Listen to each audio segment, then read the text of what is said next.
جب بندہ اللہ سے اپنے تعلق کو ٹھیک کرتا ہے، اللہ سے دوستی قائم کرنے کی کوشش کرتا ہے، گناہوں سے توبہ کرتا ہے، اچھے کام کرتا ہے، نیکیوں کے ساتھ زندگی گزارنے کی کوشش کرتا ہے، تو پھر اللہ تعالیٰ کی طرف سے اس کے اوپر انعامات کی بھی بارش ہوتی ہے کہ اب پھر وہ بندہ اللہ تعالیٰ کے بہت سارے انعامات کو حاصل کر لیتا ہے۔ چنانچہ اللہ فرماتے ہیں وَهُوَ يَتَوَلَّى الصَّالِحِينَ کہ اللہ نیک لوگوں کے سرپرست بن جاتے ہیں۔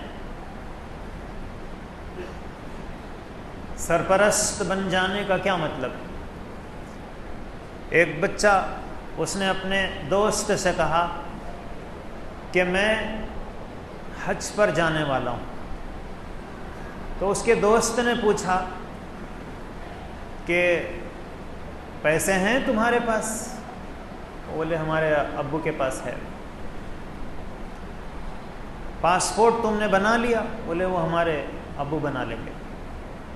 میں جانے والا ہوں حج پہ۔ بھی آپ نے ویزا حاصل کر لیا؟ بولے نہیں وہ ہمارے والد صاحب کر لیں گے۔ تو آدمی کا جب کوئی سرپرست ہو تو پھر وہ سارے کام اس کے وہ سرپرست کرتا ہے۔ تو اللہ فرماتے ہیں کہ اے میرے بندو، تم نیک بن جاؤ، تم اچھی زندگی اختیار کرو، تم گناہوں سے بچ کر زندگی گزارنے کی کوشش کرو، تو پھر میں تمہارا سرپرست بن جاؤں گا۔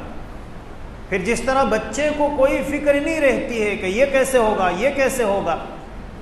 اس کی ساری چیزوں کی فکر اس کا سرپرست کرتا ہے، ایسے ہی میں تمہارے کاموں کی سرپرستی کروں گا۔ اللہ فرماتے ہیں کہ ایھا الناس، اے لوگو، اصلحوا سرائرکم، تم اپنے من کی زندگی کو ٹھیک بنا لو، تصلح علانیتکم، تو میں تمہارے تن کو ٹھیک کر دوں گا۔ تم اپنے اندر کو ٹھیک کر لو، میں تمہارے باہر کو ٹھیک کر دوں گا۔ وَعْمَلُوا لِآخِرَتِكُمْ، اور تم آخرت کے لیے کام کرنا شروع کر دو۔ تُکْفُوا أَمْرَ دُنْيَاكُمْ، تو میں دنیا کے کاموں کے لیے تمہاری کفایت کروں گا، میں کافی بن جاؤں گا تمہارے دنیا کے کاموں کے لیے۔ جب بندہ اللہ سے اپنے تعلق کو ٹھیک بنانے کی کوشش کرتا ہے کہ میرا اللہ مجھ سے ٹھیک ہو جائے، اللہ ناراض نہ رہیں، کوئی ایسا کام نہ کروں جس سے اللہ تعالیٰ ناراض ہو جائیں، جب بندہ اس کی کوشش شروع کر دیتا ہے تو پھر اللہ تعالیٰ اس کے کاموں کے ضامن بن جاتے ہیں۔ چنانچہ بخاری شریف میں ہے کہ ایک مسافر کسی دوسرے ملک میں گیا اور وہاں اسے پیسوں کی ضرورت پڑ گئی، کوئی پہچاننے والا نہیں تھا،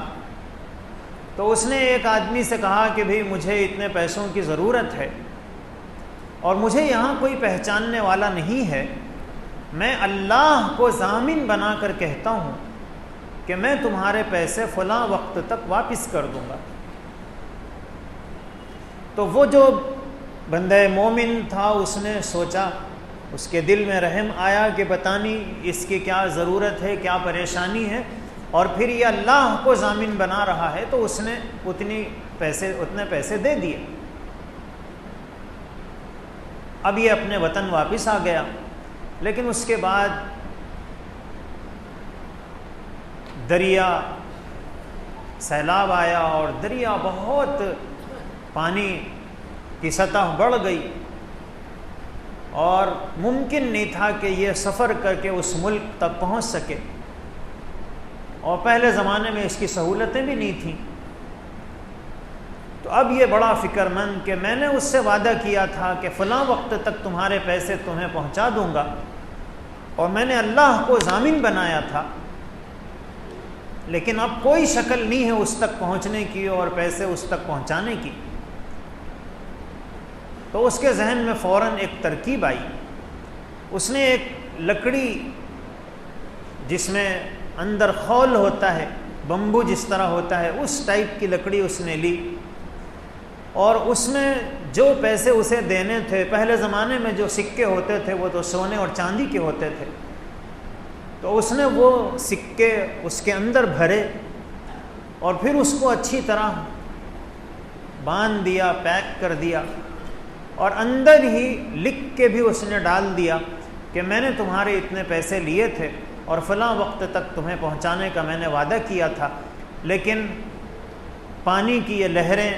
مجھے اجازت نہیں دیتی ہیں کہ میں سفر کر سکوں، اس لیے بس اللہ تعالیٰ کو میں نے ضامن بنایا تھا، اللہ کے بھروسے پر میں یہ پانی میں ڈال رہا ہوں اور اللہ سے دعا کر رہا ہوں کہ اللہ تمہیں وقت پر یہ پیسے پہنچا دے۔ اللہ کے پیغمبر علیہ الصلاۃ والسلام فرماتے ہیں کہ وہ جو لکڑی کا بمبو تھا وہ پانی میں بہتا رہا، اور جس سے اس نے پیسے لیے تھے وہ اسے لکڑیوں کی ضرورت پڑی، تو وہ دریا کے کنارے